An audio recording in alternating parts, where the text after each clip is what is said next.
Hello again and welcome to News Desk Cut 6 here on Nta News24. And we're broadcasting live from our studio here in Abuja. I am Claire Sabi Abdullahi. Let's get started. President Bola Ahmed Tinubu communicates Senate seeking confirmation of Justice Kudirat Kekereekun as Chief Justice of Nigeria.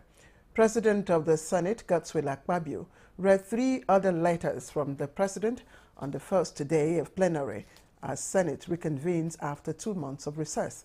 Now, the President also seeks confirmation of National Coordinator of the National Social Investment Agency and 21 other appointees as commissioners for the Revenue Mobilization Allocation and Fiscal Commission to fill existing vacancies.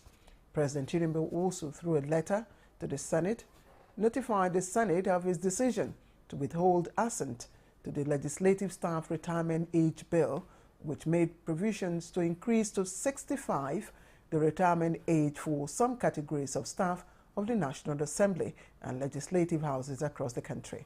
Meanwhile, President of the Senate, in his address welcoming the Senate from recess, urges his colleagues to inspire hope in the heart of Nigerians by reminding them that their dreams are valid and aspirations achievable.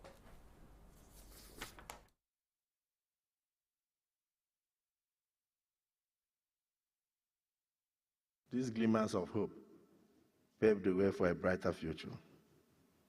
The hard-won gains must not overshadow the pressing issues that still loom large before us. We must, as senators, prioritize the issues of security of our great nation.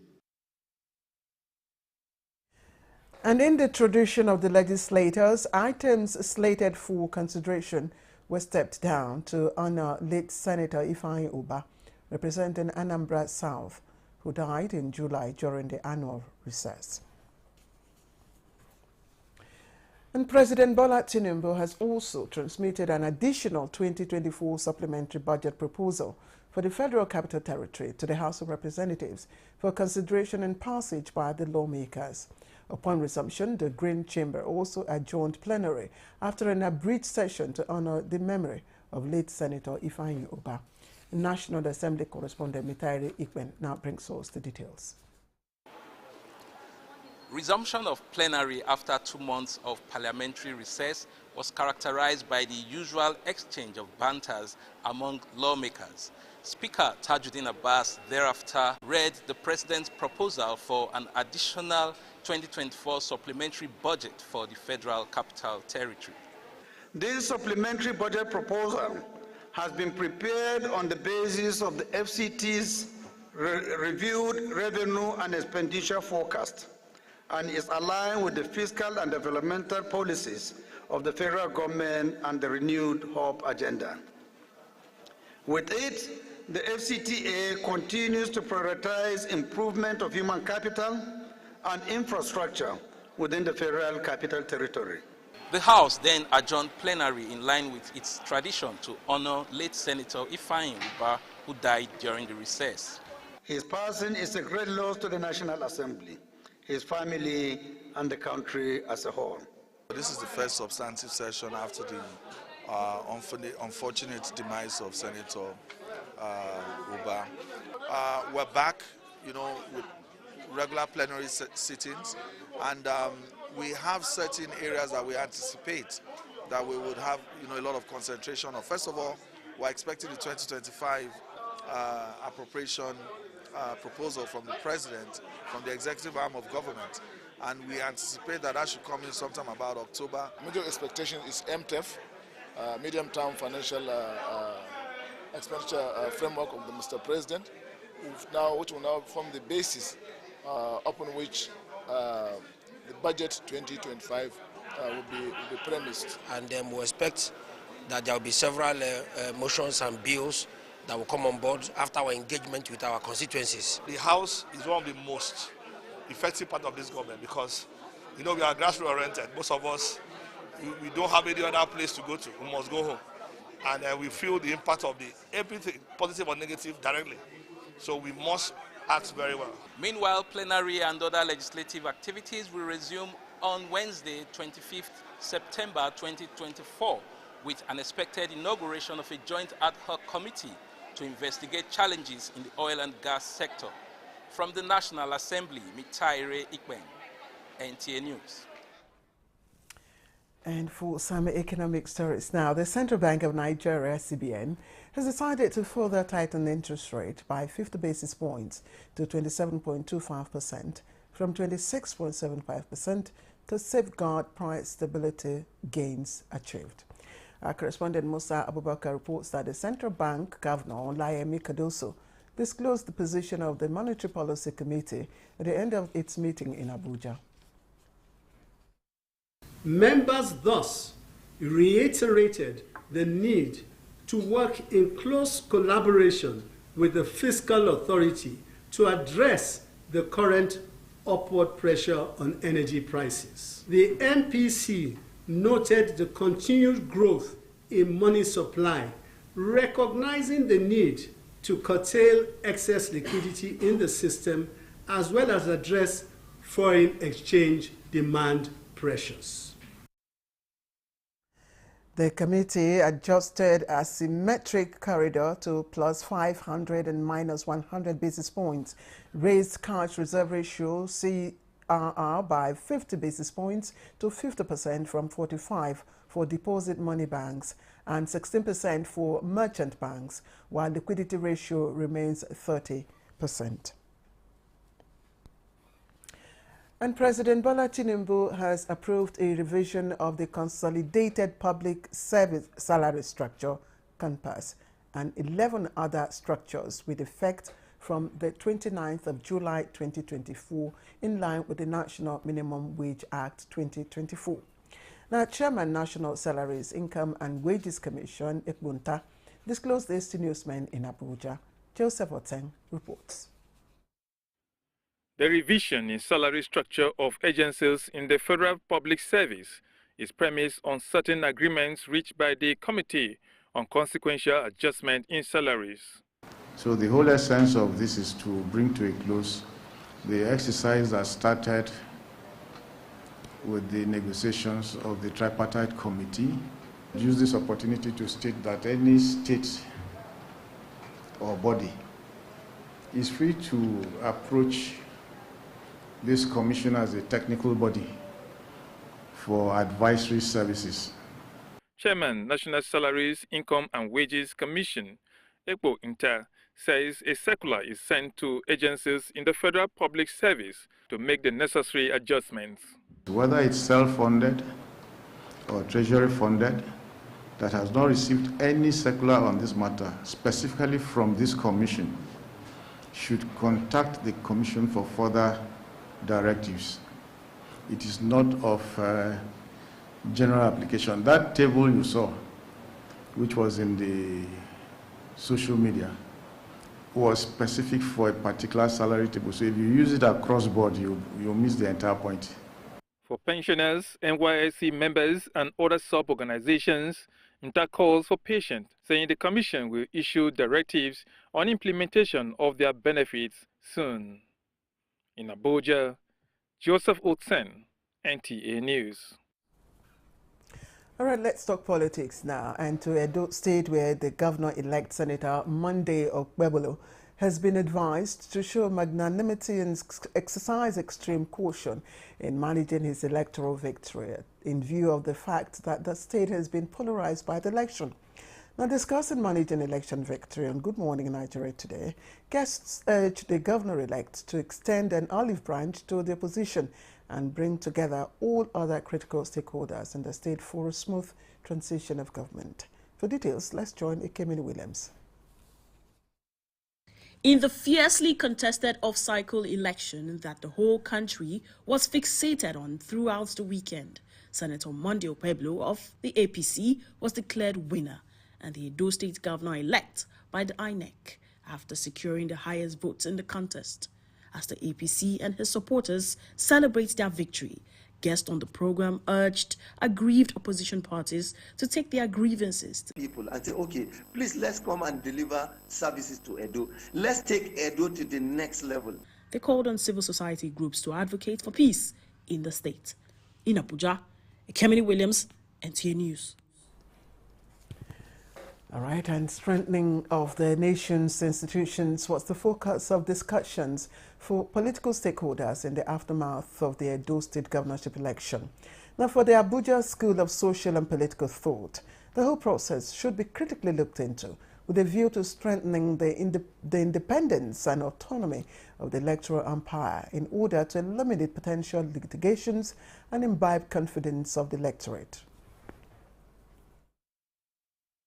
In many cases, process is more important than outcome.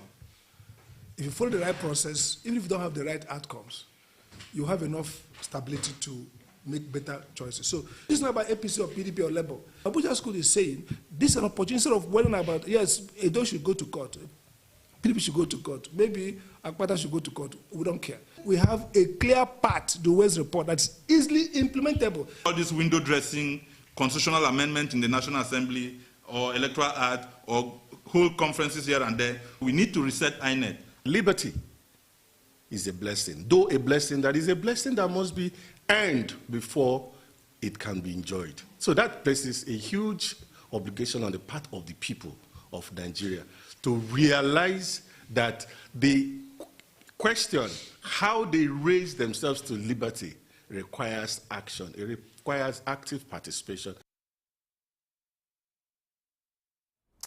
The school believes that key recommendations in the UWA's report should be considered and implemented ahead of the 2027 general elections. Now, the Senior Special Assistant to the President on Community Engagement for Northwest, Abdullahi Tanko Yakasai, is urging opposition leaders to team up with the Tinubu-led government in the quest towards taking Nigeria to its pride of place. He emphasized that nation building is a collective responsibility of all. Therefore, the need for leaders at all levels to shun primordial sentiments and engage in only what he calls those things that would put the country on the path of economic growth and development.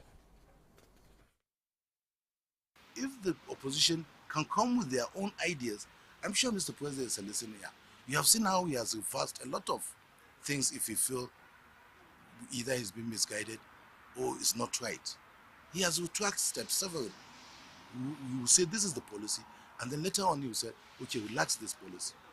So he's a liberal Democrat, and we call on the opposition to join hands with Mr. President so that we make this country better. It's not just about the opposition. Let them also help in addressing some of these challenges if they have solutions to proffer. All right, and you're watching News Desk Count 6 on Nta News24. Go for a short break. We'll be back in just a moment.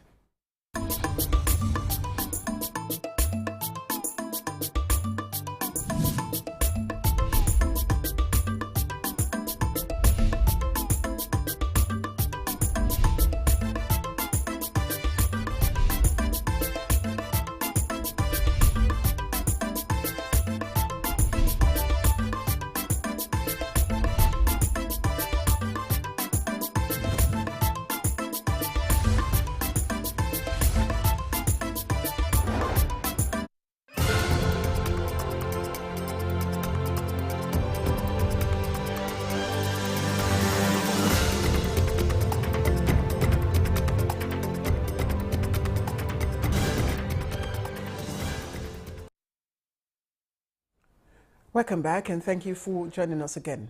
Now, Governor Babagana Umar Zulum has flagged off the first batch of disbursement of relief fund, as well as food and non-food items to victims of flood that affected Maiduguri and environs. Now, this follows inauguration of the committee saddled with the mandate to disburse flood relief fund and other support. The presentation of the relief items was launched at Gwangge 1, where the governor updated the public that 7.5 billion naira has been credited to the flood relief dedicated account. Beneficiaries of the flood relief support were categorized into three, depending on the extent to which they were affected, with those who experienced minimal impact receiving 25 kg bag of rice, 10 kg bag of beans, mat, blanket, mosquito nets, and 100,000 naira. Partially and fully affected victims of the flood received food and non-food items in addition to cash support, depending again on the magnitude of destruction to their households and businesses. Governor Zulum will acknowledge support of World Food Programme, UNHCR, NEDC, NEMA, and other agencies from sister state and well-spirited individuals for their collaborative efforts and responses, assured the victims that none of the identified victims will be left out in the process. Now, 33 inmates out of the 281 that escaped from the Maiduguri Custodial Center are back in custody. Controller General of Corrections, Haliru Nababa, who gave the hint during an oversight visit by the House of Representatives Committee on Reformatory Institutions, also confirmed an increase of the daily ration of inmates from 750 to over 1 million per head, with effect from August 2024. Here is Victor Asu's report. First port of call for the House Committee on Reformatory Institutions is the 3,000 capacity mega custodial center in Karshi, a project that was started in 2020. The committee members toured the expansive site, paying close attention to the infrastructure designed to accommodate thousands of inmates. They are contractors from quality of things they're using a very good quality, but the supervision need to be there. The project is a critical component in the nation's efforts to decongest custodial facilities and reform the correctional system. At the headquarters of the Nigerian Correctional Service, the corrections boss hinted that 33 inmates out of the 281 that escaped from Maiduguri Custodial Facility have been returned to custody, while also fielding questions from committee members on staff strength and inmates' ration. So we're also interested in looking at your personnel role and see how we can be of help. So we received so many complaints from the inmates there that they were actually not being fed very well. That was before the increase of the feeding of inmates from 750 by 50%. His Excellency the President has approved 5,000 vacancies for Nigeria Correctional Service. The committee also inspected newly acquired vehicles, which are expected to improve logistics and mobility for the Nigerian Correctional Service. They need more. That 5,000 is not enough. The 50% of increment in ration is not enough. You cannot eat a food of 3,000 today, a plate in a hotel. Both parties expressed commitment to improving Nigeria's correctional facilities with a focus on security, infrastructure, and manpower. In Abuja, Victor Azu, Nta News. In other stories, the Center for Peace Advocacy in Africa has applauded the Tinubu administration for taking what it says is strategic measures towards tackling banditry and assuring sustainable peace in parts of the country. In a statement, Director of the Center, Ochono Williams, says President Tinubu, alongside Minister of State for Defense, Bello Matawale, have approved targeted military operations that so far successfully neutralized notorious bandit groups and restored hope among Nigerians in affected areas. The group also believes that this has fostered greater cooperation and trust between communities and security agencies, while endorsing the President and Minister of State for Defense for the prestigious Global Peace Prize. Now to the Temple of Justice and the presiding judge in the trial of leader of the proscribed indigenous people of Biafra, IPOB, Nnamdi Kanu, for terrorism charge, Justice Binta Inako, has recused herself from the trial. Justice Inako took the decision at the resumed trial of Nnamdi Kanu before the Federal High Court, Abuja Division. Justice Inyako's decision followed the request of Nnamdi Kanu for the trial judge to recuse self from his matter. Nnamdi Kanu told the court that he has no confidence in the Temple of Justice for allegedly disobeying the verdict of the Supreme Court. Now with this judgment, Justice Inako has remitted the case file back to the Chief Judge. Now, Women's International League for Peace and Freedom says it will continue to do only the things that will promote the peace and political processes, especially as it affects the women folk here in Nigeria. Now, this was at the commemoration of this year's International Day of Peace, with a focus on empowering women peace actors. Dialogue at the event centered on celebrating women's contribution to peace building.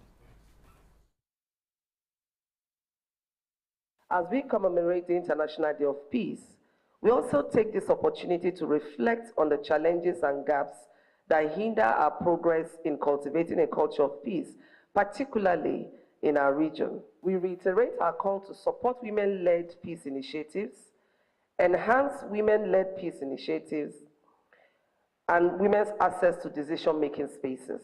Strengthening the legal frameworks that protect women's rights in post-conflict settings and investing in the capacity building of women peace builders are critical steps towards fostering a more inclusive, peaceful, and resilient Nigeria.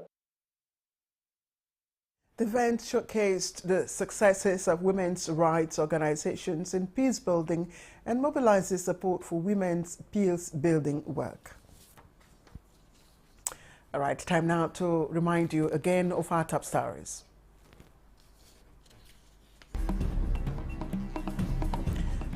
The Senate has received executive communication seeking confirmation of Kudirat Kekereekun as Chief Justice of Nigeria.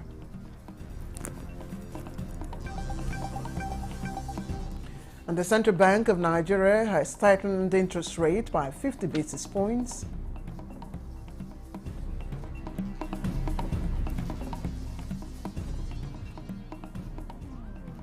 And escapees return voluntarily to Maiduguri Custodial Center.